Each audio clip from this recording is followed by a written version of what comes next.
Перлит ол гүлдерді отырғызғанда біз бұл перлитті гүлдің топырағына қосатын қоспа ретінде пайдаланамыз.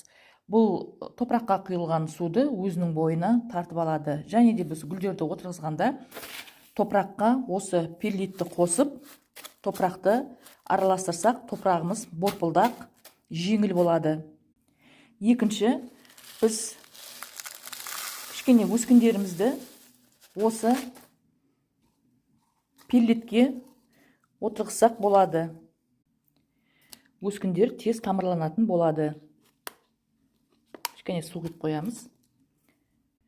Үшінші, біз бұл перлитті гүлдерге дренаж ретінде топырағының астына салсақ та болады. Міне осылай гүлдерімізді перлитпен отырғызсақ болады.